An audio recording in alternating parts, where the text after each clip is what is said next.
नमस्कार। आइए आज आपको त्रिक भाव यानी 6, 8, 12 भाव से बनने वाले राजयोगों के बारे में आज आपसे चर्चा करेंगे। अब जैसे मान लीजिए ये काल पुरुष की कुंडली, मेष लग्न की कुंडली यहाँ पे मैं बना रखा हूँ। आपकी कुंडली किसी भी लग्न की हो सकती है। तो मेष लग्न की कुंडली में लग्न और अष्टम के स्वामी मंगल होते हैं। 6 और पराक्रम भाव के स्वामी बुध होते हैं और 12वें और भाग्य भाव के स्वामी देवगुरु बृहस्पति होते हैं। हमको चर्चा विशेष 6वें, 8वें और 12वें भाव से करनी है।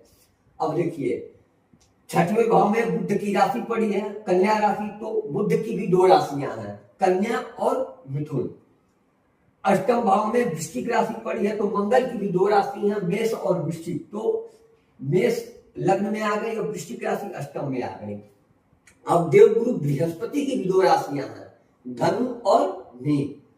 तो देवगुरु बृहस्पति की एक राशि पड़ी है भाग्य भाव में और दूसरी राशि है व्यय भाव में। अब सूत्र यहां से समझने की आवश्यकता है, जिस ग्रह की एक राशि त्रिक भाव में पड़ी हो और दूसरी राशि किसी और भाव में पड़ी हो, जैसे मंगल की एक राशि अष्टम में है और दूसरी लग्न में है, बुध की एक राशि 6ठे भाव में है और दूसरी राशि पराक्रम भाव में है।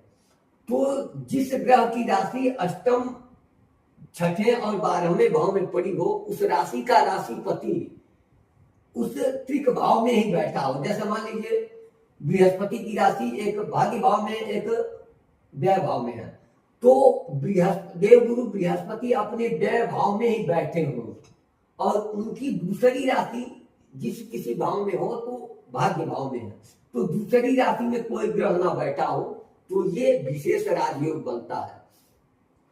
अच्छा, अब यदि उस भाव पर देवगुरु बृहस्पति के मित्र ग्रहों की दृष्टि पड़े तो ये और प्रभावशाली राजयोग बन जाता है। लोग अधिकतर घबरा जाते हैं कि जैसे मान लीजिए लग्नेशी आकर के अष्टम में बैठ जाए तो लोग घबरा जाते हैं कि लग्नेश जाके त्रिक भाव में बैठ गया, अवयोग बन गया। हाँ, अवयोग बनता है, लेकिन यदि लग्नेश अष्टम में आके अपने स्वयं की राशि में बैठे हो और लग्न में कोई ग्रह ना बैठा हो और उस लग्न पर मंगल के मित्र ग्रहों की दृष्टि पड़े, तो ये विशेष राजयोग हो जाता है।